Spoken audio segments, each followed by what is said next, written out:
نہ نومن تیل ہوگا، ناراضہ ناچے گی۔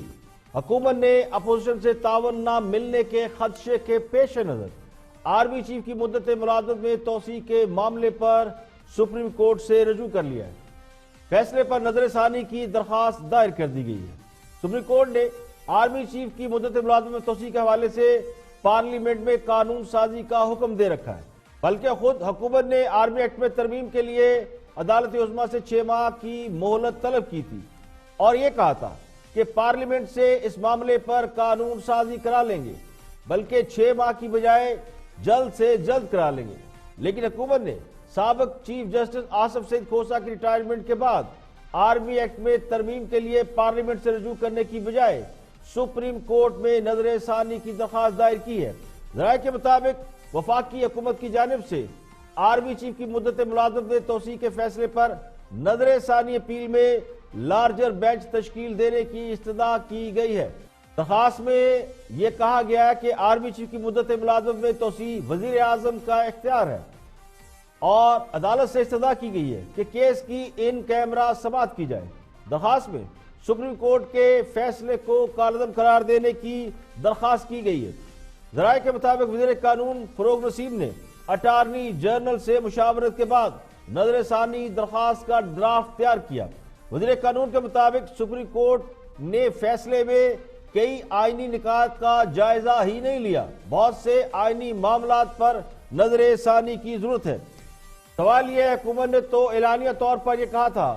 کہ وہ پارلیمنٹ سے اس معاملے پر رجوع کرے گی، کیونکہ آرمی چیف کی مدت ملازمت میں توسیع کے حوالے سے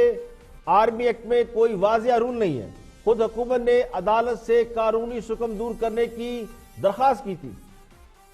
فروغ نسیم جو وزیر قانون تھے، انہوں نے اپنی وزارت سے استعفیٰ دے کر عدالت میں آرمی چیف کے وکیل کی حیثیت سے کیس لڑا تھا اور عدالت سے مہلت حاصل کی تھی، بلکہ عدالت کو قانونی شکم دور کرنے کی گارنٹی دی تھی اور گارنٹی دینے والوں میں اٹارنی جنرل بھی شامل تھے۔ سپریم کورٹ نے آرمی چیف کو 3 سال کی بجائے 6 ماہ کے لیے توسیع دینے کا حکم جاری کیا تھا، جبکہ فیڈرل گورنمنٹ نے آرمی چیف کی 3 سال کے لیے توسیع دینے کا نوٹیفیکیشن جاری کیا تھا۔ اس نوٹیفیکیشن کو سپریم کورٹ میں چیلنج کیا گیا۔ سابق چیف جسٹس آصف سعید کھوسہ اور جسٹس منصور علی شاہ نے حکومتی نوٹیفیکیشن کو معطل کر دیا۔ کیس کا فیصلہ جسٹس منصور علی شاہ نے لکھا تھا، جس میں واضح طور پر آرمی چیف کی مدت ملازمت میں توسیع پر قانونی شکم کی نشاندہی کی گئی تھی۔ تو لگتا یوں ہے کہ حکمران جماعت نے اس معاملے کو پارلیمنٹ کی بجائے سپریم کورٹ کے سامنے دوبارہ رکھنے کا فیصلہ اس لیے کیا کہ آرمی چیف کی مدت ملازمت میں توسیع جیسے حساس معاملے پر پارلیمنٹ میں جانے سے اپوزیشن سے تعاون کی درخواست کرنا پڑتی اور اپوزیشن بھی اس حوالے سے مثبت اشارے دے چکی ہے۔ بظاہر یوں لگتا ہے کہ پارلیمنٹ میں آرمی چیف کی مدت ملازمت میں توسیع کے حوالے سے کوئی پرابلم نہیں ہے، لیکن حکومت کی مجبوری یہ لگتی ہے کہ وہ کسی صورت اپوزیشن سے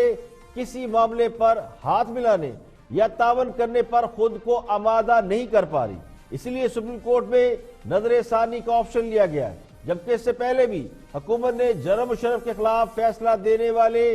جج کے خلاف سپریم جوڈیشل کونسل میں ریفرنس دائر کرنے کا اعلان کیا تھا اور پھر اس سے پیچھے ہٹ گئی۔